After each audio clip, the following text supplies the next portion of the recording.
నమస్తే. సుపారీ పాలిటిక్స్ నడుస్తున్నాయా రాష్ట్రంలో?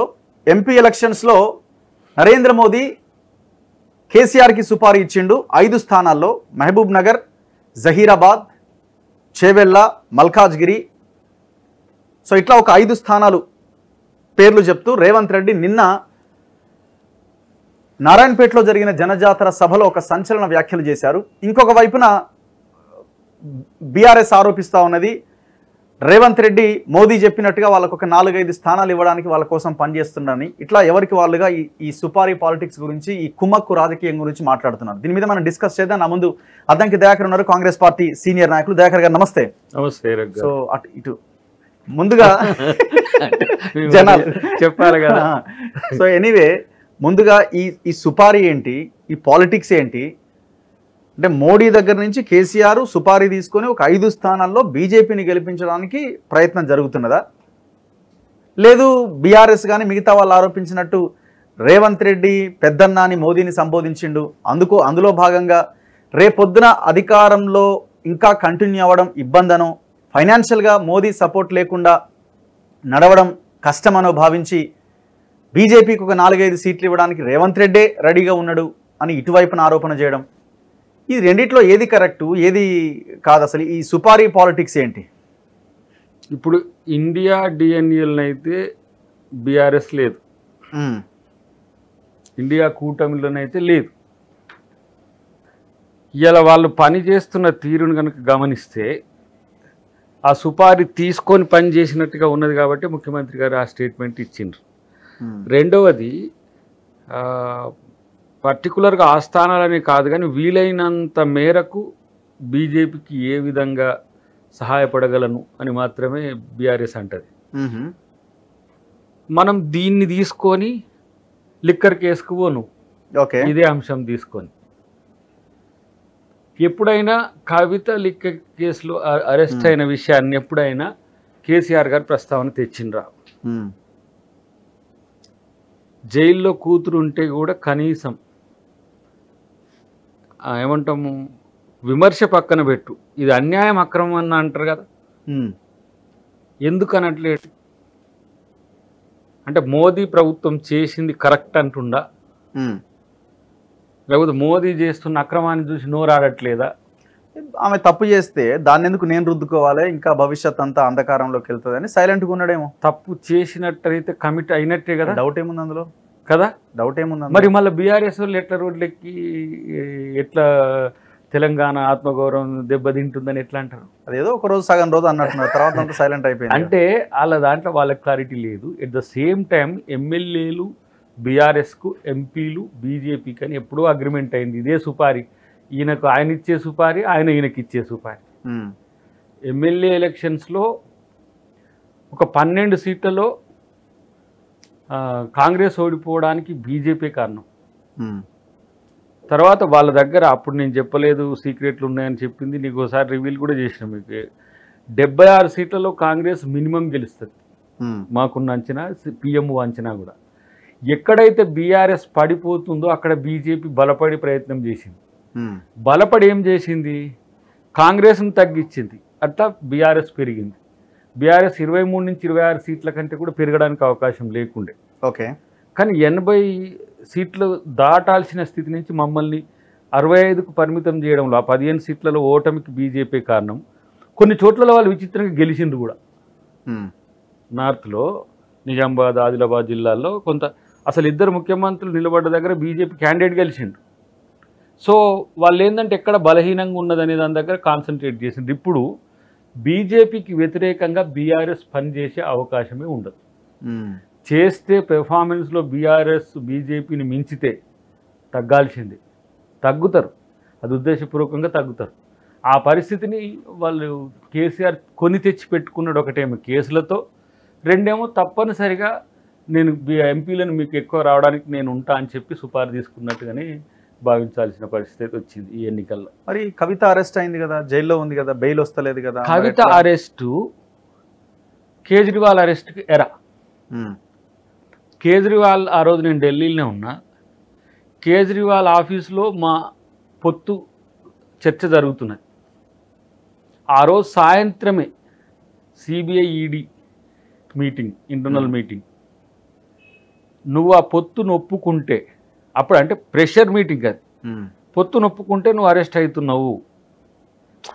కేజ్రీవాల్ అరెస్ట్ని ఎక్కడ విమర్శిస్తాం, కాంగ్రెస్ పార్టీ ఎందుకు విమర్శిస్తుంది అన్న దగ్గర చాలామందికి తెలియదు. ఏంటంటే కవిత అరెస్ట్ని ఏమో మంచిదే అంటారు, కేజ్రీవాల్ అరెస్ట్ తప్పంటారు ఏందని చాలామంది కన్ఫ్యూజన్లు ఉంటారు. ఆ రోజు ఆప్ ఆఫీస్కు మా సీనియర్ నేతలు అందరూ పోయినరు. ఆప్ పంజాబ్ కానీ లేకపోతే హర్యానా కానీ ఢిల్లీ కానీ ఇతర ప్రాంతాల్లో మాకు పొత్తు అనే ఆ అగ్రిమెంట్ జరుగుతున్న క్రమంలోనే ఇలా సిబిఐ ఈడీ జాయింట్ మీటింగ్ అవుతుంది. కేజ్రీవాల్ మీద ఏం నిర్ణయం తీసుకోవాలంటారు. అప్పటికే కవిత మన ఏమంటారు ఎవిడెన్స్ తీసుకుంటారు. ఇప్పుడు కవిత గారు ఏమైనరు, ఎవిడెన్స్ నుంచి నిందితురాలై ప్రధాన సూత్రధారి అయింది. ఇప్పుడు క్వీన్ పిన్ అని ఇక్కడ ఇప్పుడు కేజ్రీవాల్ ఆమె చెప్పిన అంశాల్లో కేజ్రీవాల్ కూడా ప్రముఖ పాత్రధారి. అంటే ఎరార్ ఎందుకంటున్నా, వారిని అరెస్ట్ చేయకపోతే కేజ్రీవాల్ అరెస్ట్ అనేది అంత సింపుల్ కాదు. తర్వాత ఒక సిట్టింగ్ సీఎం సరే అవన్నీ ఎట్లున్నా కూడా జైలుకు పోతున్నామన్న దానికంటే ఎన్నికల్లో ఓడిపోతామన్నది చాలా పెద్ద చిన్న అంశమా పెద్ద అంశమా? రెండింటిని కంపేర్ చేస్తే ఎలక్షన్ జైలుకు పోవడం రెండిట్లో ఏది ఒక మనిషి గాని ఒక పార్టీ గాని? ఎలక్షన్స్.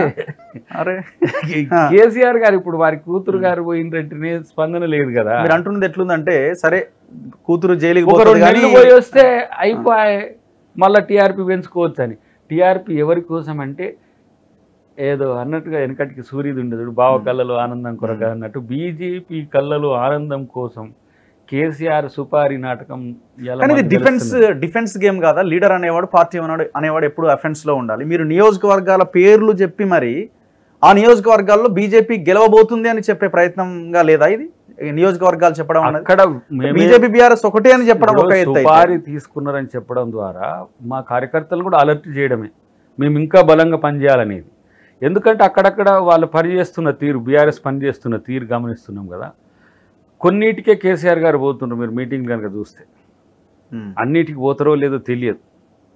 ఎందుకు చేవెళ్ళ అన్నాడు, ఎందుకు భువనగిరి అన్నాడు, కొన్ని మీరు అబ్జర్వ్ చేయండి. సైలెంట్గా ఉండాలి కదా, చేవెళ్ళలో సైలెంట్గా ఉండాలి కదా, మహబూబ్ నగర్లో సైలెంట్గా ఉండాలి కదా. సైలెంట్గా కాదు చేస్తారు, వాళ్ళు చేసే పనులు వేరే ఉన్నాయి. నేను ఇంకోటి రగ్గారు నేను చెప్పేది ఏంటంటే, బీఆర్ఎస్ ఈరోజు పతన స్థితిలో ఉండడానికి కారణం బీఆర్ఎస్ఏ అయినా బీజేపీ ప్రమేయంతోనే అవుతున్నది. ఉద్దేశపూర్వకంగానే నష్టపోతున్నది. ఉద్దేశపూర్వకంగానే ఈరోజు వాళ్ళు నష్టపోవడానికి సిద్ధపడి సైతం ఏమంటారు భుజాల మీద బీజేపీని మోయాల్సిన పరిస్థితి వచ్చింది. ఎందుకు? అఫ్ కోర్స్ తప్పుల వల్ల కేసులు పెట్టకపోవడం వల్ల కృతజ్ఞతే ఇది. ఈ సుపారి కృతజ్ఞతకి ఇస్తున్న మూల్యమే. అక్కడ దాకా ఎందుకు వెళ్ళాలి? ఆ సుపారి ఇక్కడే మీతో అయిపోవచ్చు కదా. సుపారి ఏదో మీకే సపోర్ట్. మేము మొదటి నుంచి చెప్పిన, నేను మీడియాలో చెప్పిన, మీతో కూడా చెప్పిన, నితీష్ కుమార్ గారు మాతో కలిసి ఉన్నప్పటి నుంచి కూడా కాంగ్రెస్ పార్టీతో కలవాలని వారు ప్రయత్నం చేసిండ్రు. వారు చేసిన విశ్వాసఘాతకానికి సోనియా గాంధీ గారి నుంచి ఖర్గే గారైనా, రాహుల్ గాంధీ గారైనా, ప్రియాంక గాంధీ గారైనా, ఇక్కడికి వచ్చినాక మా రేవంత్ రెడ్డి గారైనా వారితో సాన్నిహిత్యం ఉంటే మనకు సంబంధం అంటే సమస్యలు వస్తాయనే ఉద్దేశంతోనే, ఆయన చేస్తున్న అకృత్యాలకు మనం బాధ్యత వహించాల్సి వస్తాయనే ఉద్దేశంతోనే వారితో పొత్తు అనేది లేదు.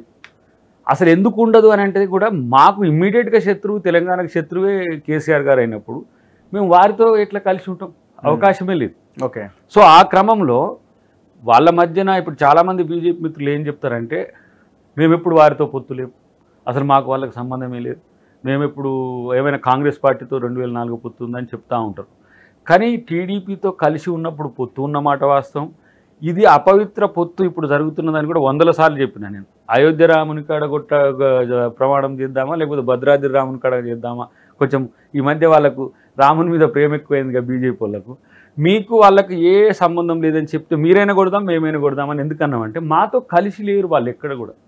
నిరంతరం బీజేపీకి అనుకూలతను పెంచే క్రమంలోనే ఉన్నారు. ఇప్పటికీ కవిత గారు అరెస్టుతో నెగిటివిటీ పోతుంది, చేసినాం కదా అని చెప్తే జనం నమ్మట్లేదు. ఇప్పుడు బీజేపీ రాష్ట్రంలో పవర్లోకి రావాలని ఒక ప్రయత్నం చేస్తున్నది. కేసీఆర్ని పెంచాలని ఎందుకు అనుకుంటుంది?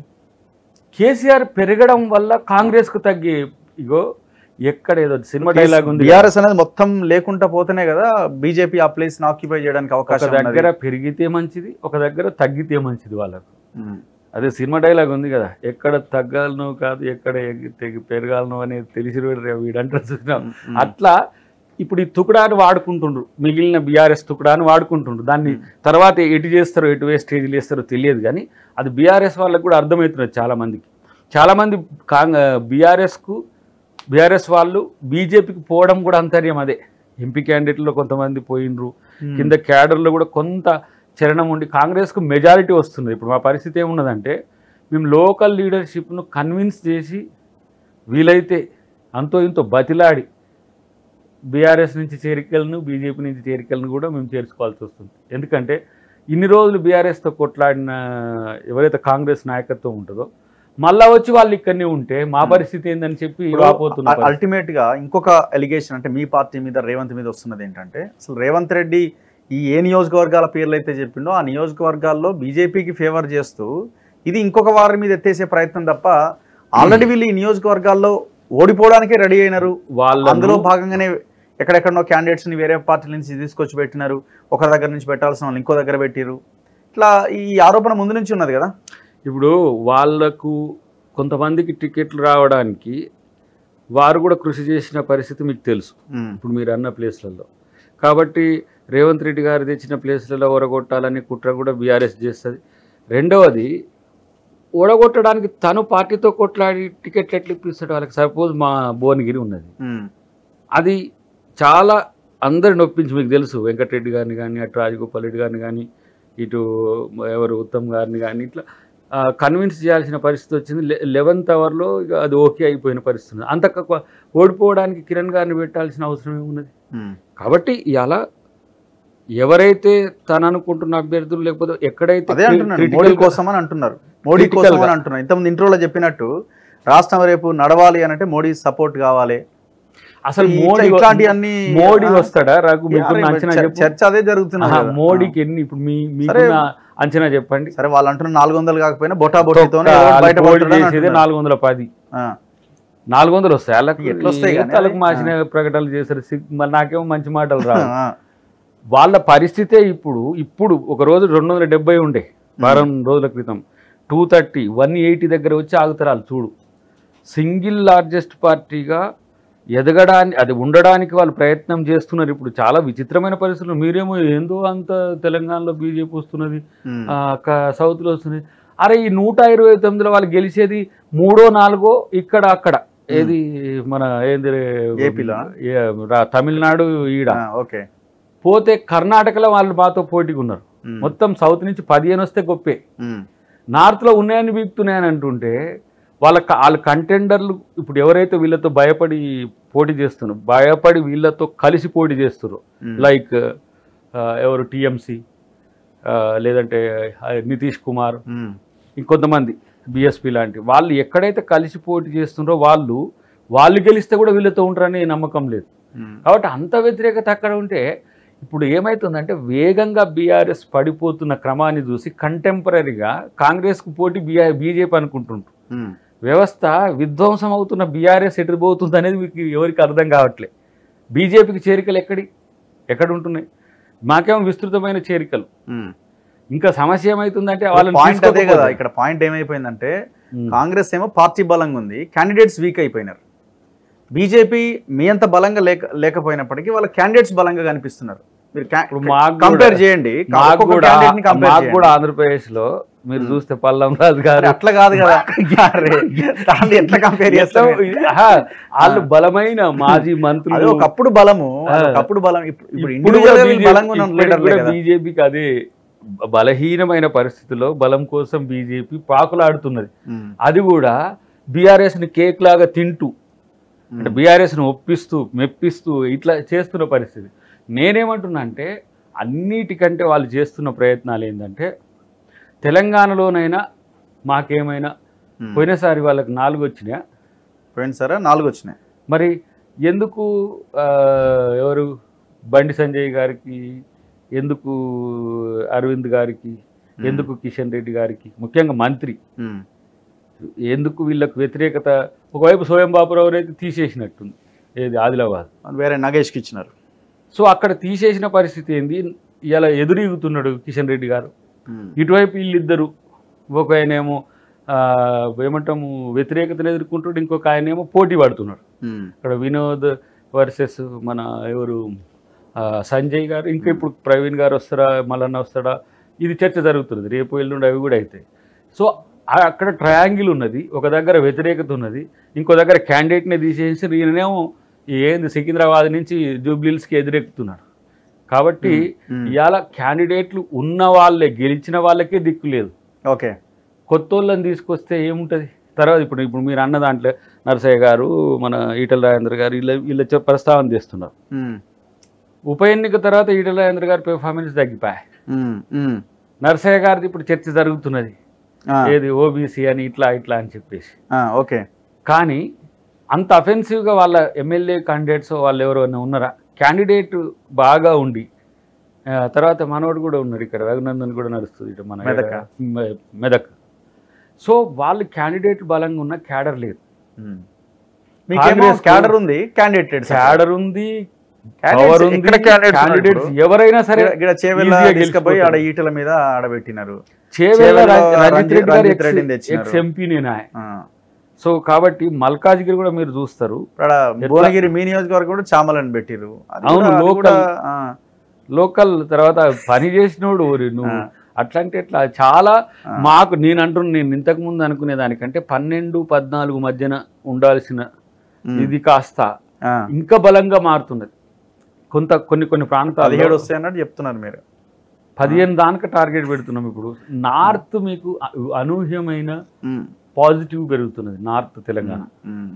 హైదరాబాద్లో మీరు చూసిండ్రు కదా, హైదరాబాద్లో ఇంతకుముందు మాకు అసలు కనీసం లేదు, క్యాడర్ కూడా లేదు. బట్ ఇప్పుడు విస్తృతమైన సుపారీ పాలిటిక్స్ ఉన్నాయి, కానీ రేవంత్ చెప్పిందే కరెక్ట్ అంటారు. ఆయనకు సమాచారం లేకుండా మాట్లాడే అవకాశమే ఉండదు ఏదైనా. కానీ అల్టిమేట్ గా ఈ సుపారీ పాలిటిక్స్ లో మొత్తానికి బీజేపీనే ఆ విషయంలో పైకి కనబడుతున్నట్టు ఏమైనా అవకాశం ఉందా? ప్రజలకు సుపారీ తీసుకుంటారు, ఇచ్చింది వాళ్ళే కదా, తీసుకున్నది కేసీఆర్ కాబట్టి వాళ్ళే పైన కనబడతారు. మీ మీద కూడా వస్తున్నది కదా.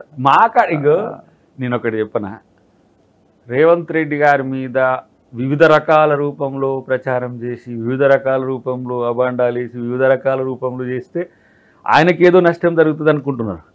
కానీ ఇప్పుడు చూడండి, కూలుస్తాం అండి ఇద్దరు, వాళ్ళు కూలిపోతుంటే కిమ్మనకుండా కూర్చుంటున్నారు.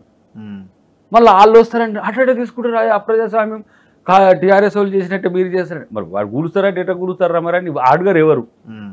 ఇప్పుడు 39 సీట్లు ఎట్లా కూలుస్తారు? జనం అండగా నిలబడతారు. అరే నిలబడతాడు డెఫినెట్ గా. నేను ఏం చెప్పినా మొన్న చాలా అఫెన్సివ్ స్టేట్మెంట్ ఇచ్చిన, ఎవడు కూలుస్తాడో వాడిని ఇల్లును కూలుస్తారు రేపు తెలంగాణ ప్రజలు. వాని ఇంట్లో గుసాయిస్తాడు ఎవడైనా సరే, బీజేపీ అయినా బీఆర్ఎస్ అయినా ఇంకెవడైనా సరే. ఎందుకంటే ఇది చాలా కసిగా తెచ్చుకున్న ప్రభుత్వం ఒకటి. అట్లాంటినే మీరు డిఫెన్స్గా మాట్లాడుతున్నట్టుంది, కూలుస్తారని మీరు ఎట్లా అనుకుంటారు అంటే, మరి వాడినే కూలుస్తామంటే నువ్వు ఎట్లా కూలుస్తావు అంటారు. ఈ రెండు డ్యూయల్గా ఉన్నాయి. ఇప్పుడు ఇంతెందుకు కిషన్ రెడ్డి మాట్లాడిండు కదా, ఇది ఉంటుందా రేపు ఉంటుందా? నేను అంటున్నా, ఫస్ట్ మీ ఇల్లు చూసుకోరా బాబు, మీరు కూలిపోతున్నారు, కేంద్రంలో పోతుండ్రు, ఇక్కడ కూడా పోతున్నారు. ఫస్ట్ అది చూడ్రి. పేరేంది మన రాజాసింగ్, ఓకే, లక్ష్మణ్, వాళ్ళు ఒక పదే పనిగా పెట్టారు, షిండేలు అంటారు. ఏ పార్టీకి ఫేవర్ చేసేటోడు షిండే, బీజేపీకి ఫేవర్ చేసేటోడు షిండే. ఏమన్నాడు వెంకటరెడ్డి గారు మొన్న స్టేట్మెంట్ చూసిండు కదా, ఆయన పేరు మీద పెట్టి మహేశ్వర రెడ్డి ఏకంగా ఒక ప్రెస్ మీటే పెట్టిండు ఏకంగా. మరి ఆయన 8 మంది రెడీగా ఉన్నారు మా దాంట్లోకి రావడానికంటే ఈయన ప్రెస్ మీట్ పెట్టిండట. ఆయన చెప్పిండు కదా 8 మంది పోకుండా ఆపుకునే పని, వద్దు మీరు పోవద్దని ఆపుకున్నట్టుంది తప్పితే వాళ్ళ డిఫెన్స్ ఉన్న దాన్ని మేము డిఫెన్స్ అంటారు. నేనేమంటారు, ఒక్క గేట్ తెరిసిండు అని అంటేనే అతలాకుతలం అయింది. ఏంది ఇట్లా చేస్తారా ఏంది? ఇప్పుడు తెలంగాణ సమాజానికి భయపడాల్సి వస్తుంది రేవంత్ రెడ్డి గారు, ఇంకెవరికి భయపడాడు. ఎందుకంటే ఆ మొడాలిటీస్ చేసే కేసీఆర్ పతనమైంది కాబట్టి మేము అలాంటివి చేయకుండా ఉండాలంటే వీళ్ళు చక్కగా ఉండాలి. ఇంకా చెప్పాలంటే ఇప్పుడు మా కడియం శ్రీహరి గారు కూడా అన్నారు ఒక దశలో, ఇలా వచ్చి ఏడో ఉన్నాడు మా కాడనే ఉన్నాడు. అంత అవసరం ఏముంది చెప్పండి మీకు? కడియం శ్రీహరిని తీసుకొని ఆ బిడ్డకి టికెట్ ఇచ్చి ఒక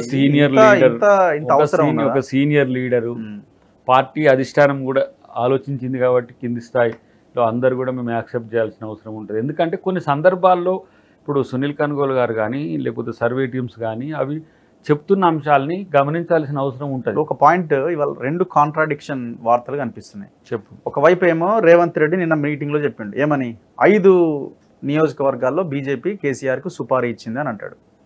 ఇంకొక వైపున ఇంకొక వార్త, కేసీ వేణుగోపాల్ 4-5 స్థానాల్లో అభ్యర్థుల వైఖరి మార్చుకోవాలి, తిరుగుతలేరు, పనిచేయట్లేదు అని ఒక సమీక్షా సమావేశం పెట్టిండు. 5 నియోజకవర్గాలు, ఈ 5 నియోజకవర్గాలు కంపేర్ చేస్తే 3-4 నియోజకవర్గాలు రెండు సేమ్ నియోజకవర్గాలే ఉన్నాయి. ఇది కాంట్రా ఎట్లయితుంది? ఎందుకు కాదు? ఇప్పుడు ఈడ సుపారీ అని సుపారీ ఇవ్వడం వల్ల తప్పించుకోవడానికి ఇవి చెప్తున్నారు. ఈ సుపారీ ఇవ్వడం వల్లనే ఇవి కుదేలు అవుతాయేమని ఒక ఆలోచనతో ఇంకా బలంగా పనిచేయమని సూచన ఇచ్చినట్టు. ఇక్కడ ఎందుకు బీఆర్ఎస్ ఉద్దేశపూర్వకంగా దగ్గుతుందో చెప్పాల్సిన బాధ్యత బీఆర్ఎస్ నాయకులు వచ్చినప్పుడు అడగండి. బట్ ఇక్కడ నేను ఒక మాట అయితే చెప్పాలి, బీఆర్ఎస్ రేపటికి ఉండదు అనే ఏదైతే ఆలోచన కార్యకర్తల్లో నాయకుల్లో వచ్చిందో అప్పుడు షిఫ్ట్ అవుతున్న మాట వాస్తవం. ఆ ఉన్నదాన్ని కూడా కొలాప్స్ చేసుకుంటుంది వాళ్ళ నాయకత్వమే. ఎందుకంటే క్యాండిడేట్స్ వాళ్ళకి ఇచ్చిన బీఫామ్స్ ఇచ్చి మళ్ళీ వేరే పార్టీలకు పోయే స్థితికి వస్తున్నారు. నీకే టికెట్ అంటే నో, నాకేమొద్దని చెప్పిపోయే పరిస్థితి వచ్చింది.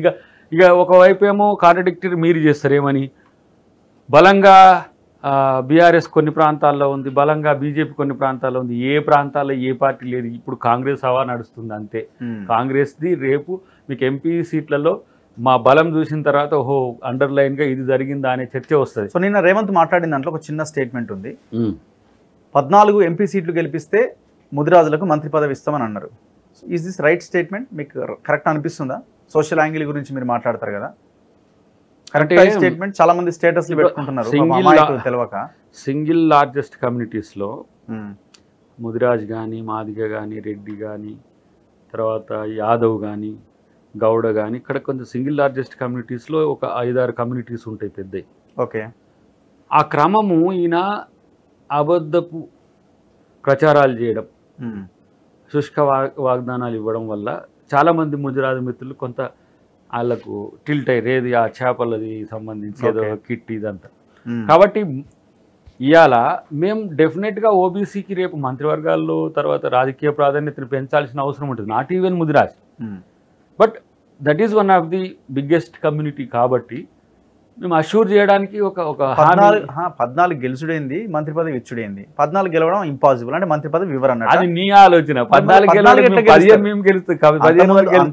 మీటింగ్ లోనే సర్వేలో 12 వస్తున్నాయని ఇదే రేవంత్ రెడ్డి చెప్పిండు. అంటే 17లో 14 ఏ లెక్కన వస్తాయి? మీరు అనుకుంటున్నారు మనం ఉన్న ట్రెండే చూద్దాము. 17లో 14 ఏ లెక్కన వస్తాయి? ఏ అవకాశం లేదు కాబట్టి మంత్రి పదవి ఇచ్చే అవకాశం. అసలు 14 గెలిస్తే ఇచ్చుడైంది ఒక మాట. ఇప్పుడు అదే కాదు అదే ఒప్పుకోమని చెప్పాలి వాళ్ళని. ఏమని? మీరు ఒప్పుకోండి, 14 ఎంపీ సీట్లు రాకపోతే మా రెడ్లు ఎవరు మేము మంత్రివర్గంలో ఉండమని ఒప్పుకోమనండి. అది కాదు మరి అదే ఒప్పుకోవాలి. నేనేమంటున్నా, ఇక్కడ కీన్గా అబ్జర్వ్ చేస్తే మీకు 14 రాదు అని ఎందుకు అనిపిస్తుందో చెప్పండి. నీ వ్యక్తిగతంగానే మీరు నేనేది తొలి వెలుగు మన తొలి వెలుగుతో అడుగుతలే. ఏ బేసిస్లో బీఆర్ఎస్ బీజేపీ గెలుస్తుంది అనుకుంటారు? అసలు ఏముందని వాళ్ళ దగ్గర, ఏం చేసిందని బీజేపీ కోటేయాలి? ఇంకా ఇంతకంటే ఎక్కువ విధ్వంసం ఇవ్వాలి అని చెప్పేసి బీఆర్ఎస్కి ఓట్లేస్తారా? అసలు ఏ నైతికత? బీజేపీ ఇక్కడ నేను చెప్తున్నా, మీరు రూట్స్కు పోవట్లేదు. మోడీ అనేటువంటి ఫేసే నెగిటివ్ తెలంగాణ. మొన్న కూడా అన్నాడు కదా, తల్లిని చంపి బిడ్డని బతికిచ్చిండ్రు, తలుపులు మూసేసి తెలంగాణ ఇచ్చిండ్రు. మరి తెలంగాణ నీకెందుకు? ఇక్కడ టికెట్లు నీకెందుకు? ఇక్కడ సీట్లు నీకెందుకు? ఏం చేసినావు? ఏమి ఇచ్చినావు నువ్వు? గిరిజన యూనివర్సిటీ అన్నాడు. పోయి ఒకసారి మన కెమెరా తీసుకుపోయి చూపియాడు. బయారం స్టీల్ ప్లాంట్ అంటే బయారం గుట్టలు చూపి, ఓకే, కాజీపేట జంక్షన్ అంటే చూపి. అసలు నేను అంటున్న సిగ్గు లజ్జ లేకుండా బీజేపీ వాళ్ళు ఇలా టికెట్ కానీ మాకు గెలుస్తామని అడుగుతారు. ఏం తెచ్చిండ్రు మీరు ఇక్కడికి? ఆయన చెప్తాడు కిషన్ రెడ్డి 9 లక్షల కోట్ల రూపాయలు తెచ్చినామని.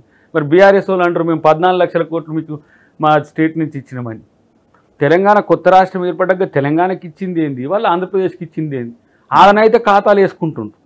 ఆ 25 ఎవరు స్టేట్మెంట్ కరెక్టే అంటారు రేవంత్ చెప్పింది. రేవంత్ రెడ్డి గారు స్టేట్మెంట్ ఇచ్చిండ్రు అని అంటే అది పార్టీ ఐడియాలజీతో ఇస్తాడు. ఆయన మాసుగా ఇస్తాడు. అర్థం చేసుకోవడం ఒక తీరు, ట్రోల్ చేయడానికి ఒక తీరు. వీళ్ళు మీరు చేసే ఈ మెతలవు నేను ఇన్ని రోజుల నుంచి అడుగుతున్నా కదా. ఇంత దమ్ము ఉంది కదా బీజేపీ వాళ్ళకు. లెఫ్టినెంట్ గవర్నర్ని ఎందుకు అరెస్ట్ చేస్తలేరని ఎందుకు అడగట్లేరు ఒక్కళ్ళు? లెఫ్టినెంట్ గవర్నర్ అంటే ఒక శుద్ధ పూసన అయిపోయింది. ఆయన కాలం కూడా తీసేసి సస్పెండే చేసిండ్రు. కవిత గారి మీద వచ్చేటప్పుడు లెఫ్టినెంట్ గవర్నర్ గారి మీద కూడా అడగాల్సిన అవసరం ఉంది. వాళ్ళు అడగరు. బీజేపీ అవినీతి చేసేది ఇప్పుడు అన్ని చేస్తూనే ఉన్నారు, అకృత్యాలు అన్ని హవాలా చేస్తూనే ఉన్నారు, అది చేస్తూనే ఉన్నారు, ఇది చేస్తూనే ఉన్నారు. ఒక్క బీజేపీ వాడు దొరకడండి, నాకు అర్థం కాదు. ఒక్కడు ఎక్కడ కూడా అవినీతి పరులంటే బీజేపీయేతర ముఖ్యమంత్రులు, బీజేపీయేతర నాయకులు, బీజేపీ కాకుండా వచ్చేటోళ్ళు, కాంగ్రెస్ వాళ్ళు, లేదంటే అక్కడ ముఖ్యమంత్రులు, వాళ్ళే అవినీతి పరులుగా ఉంటారు.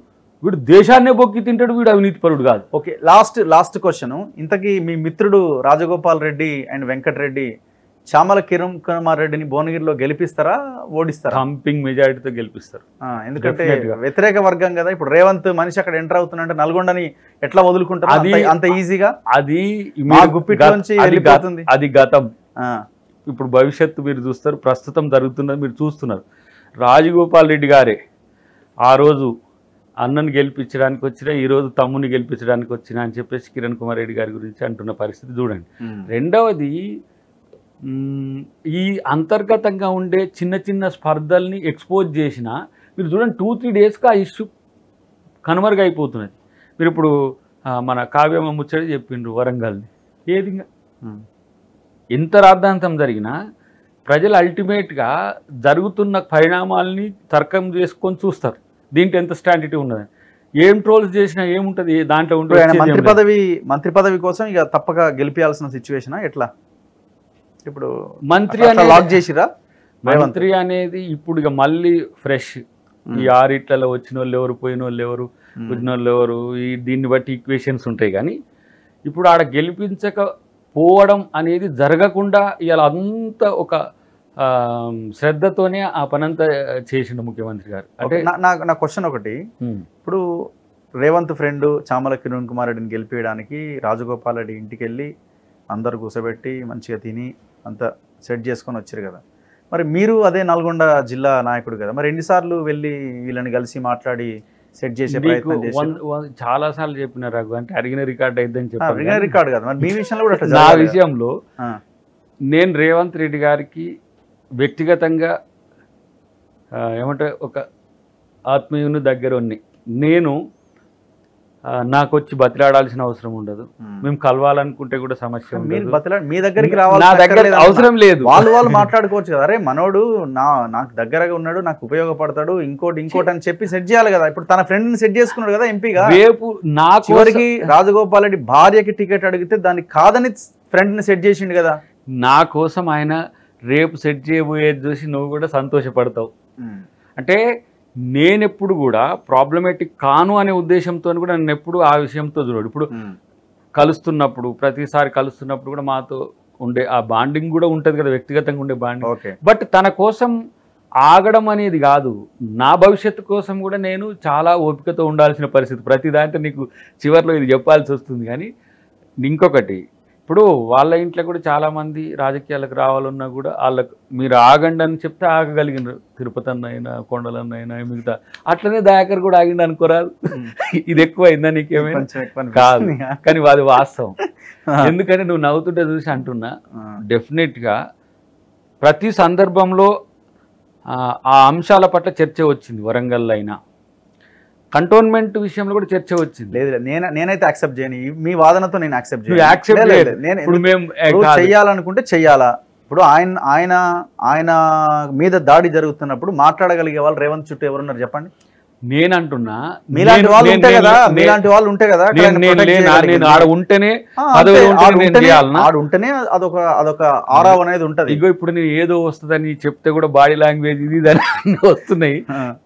ఏదో కాదు, మంచిదే రావడం. మొన్న ఇప్పుడు దాదాపు ఒక 2-3 గంటలు కలిసి తిరిగి ఇట్లా మాట్లాడుతూనే ఇస్తారేమని మాట్లాడుతున్నాం. నేనేమంటున్నా అంటే, మాట్లాడినా మాట్లాడకపోయినా నాకు రావాల్సింది వారి మైండ్లో ఉన్నది తెలుసు. నేను కూడా ఒకటే మీతో క్లియర్ చేసేది, దయాకర్ అంటోడు మీడియాలో ఉంటాడు కాబట్టి డెఫినెట్గా నేను సమాధానం చెప్పాల్సిన కాబట్టి రావట్లేదు. చాలామందికి పదవులు రాకపోతే కూడా చర్చ లేదు. డెఫినెట్గా నేను మొన్న కూడా కలిసినప్పుడు మా మధ్యనేం పెద్ద ఈ చర్చలు ఏముండవు, నీది అది ఇట్లా ఇది ఇట్లా అనేది ఉండదు. మన టైం వస్తుంది మంచిగా, ఆ టైం వచ్చినప్పుడు మనం చూసుకోవచ్చు. బట్ నేను దీన్ని కన్విన్స్ చేయడానికి నీతో చెప్పట్లేను. కానీ ఒక సెక్షన్ ఆఫ్ పీపుల్లో ఏమున్నది అని అంటే, దయాకర్ను సీరియస్గా ఎవరో అడ్డుకుంటారనే ఫీలింగ్ వస్తున్న పరిస్థితిని చూసి మీతో నేను క్లియర్ చేస్తున్నా. మన తొలి గురు ఎవ్వరు నా విషయంలో మీరు ఏంది బాధపడాల్సిన అవసరం ఉండదు. నేను సంతోషంగా కాదు, నాకు వచ్చే విషయం కూడా సంతోషంగానే ఉంటుంది. కాకపోతే సందర్భం కొంత ఇబ్బందికరంగా ఉన్నది. దీన్ని అధిగమించడానికి అతి త్వరలో దానికి సంబంధించిన విషయం వస్తుంది. కానీ నేను డెఫినెట్గా రేపు తీసుకోబోయేదానికంటే వచ్చేదానికంటే కూడా పార్టీ కొరకు పనిచేయాల్సిన అవసరం వస్తుంది.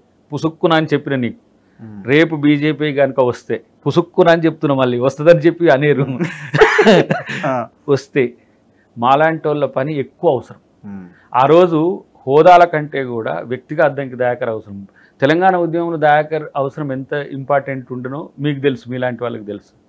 తెలంగాణ ఉద్యమం తర్వాత ఎవ్వరూ మాట్లాడని స్థితిలో కాంగ్రెస్ అంటే గొంతు ఎత్తడానికి కూడా ఇబ్బంది పడే పరిస్థితులు దయాకర్ గొంతు కాంగ్రెస్ పార్టీకి ఉన్నది.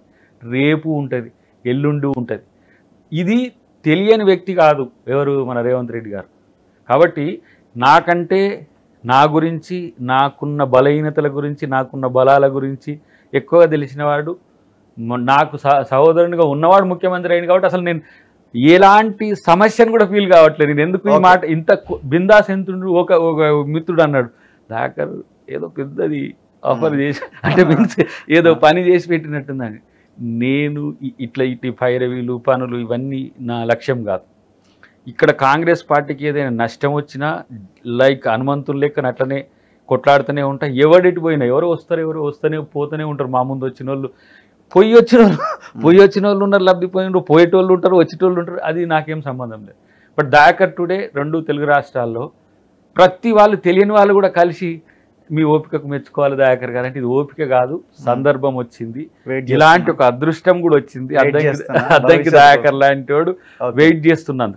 వెయిట్ కాదు, కాంగ్రెస్ కొరకు నేను నిరీక్షణ. ఎందుకంటే అది రాజ్యాంగాన్ని కాపాడే ఒక శక్తి కాబట్టి దాని వెంట ఉంటుంది. Anyway thank you very much. Dayakar గారు చెప్పిన దాంట్లో కొంత ఉండొచ్చు. అంటే లాస్ట్ ఆయన సబ్జెక్ట్ గురించి మాట్లాడితే కొంత అబద్ధం అయితే ఉన్నది. ఎందుకంటే అడ్డుకుంటున్నది ఎవరన్నా నీకు తెలుసు, నాకు తెలుసు, అందరికీ తెలుసు, ఆయనకు కూడా తెలుసు. సో ఒక బ్యాచ్ అనేది చాలా తీవ్రంగా అడ్డుకునే ప్రయత్నం చేస్తున్నది. సో రేవంత్ రెడ్డి గారు కూడా ఇంకా అద్దంకి ఏం చెప్పినా వింటాడు, సైలెంట్గా ఉంటాడు అని అనుకుంటే అది మీ ఇన్ఎఫిషియెంట్ కింద కూడా మారిపోయే ప్రమాదం ఉన్నది. ఎందుకంటే బయట ఆల్రెడీ డిస్కషన్ జరుగుతున్నది, అరే ఒక్కరిని కూడా అకామిడేట్ చేయలేకపోతుంది, ఇది ఎట్లా అని. సరే ఆయన వర్షన్ ఆయన చెప్తారు, అది తప్పదు. Anyway thank you very much Addanki Dayakar garu. Thank you. So ఇది దయాకర్ గారితో ఇంటర్వ్యూ చూస్తూనే ఉండండి మన తొలి వెలుగు.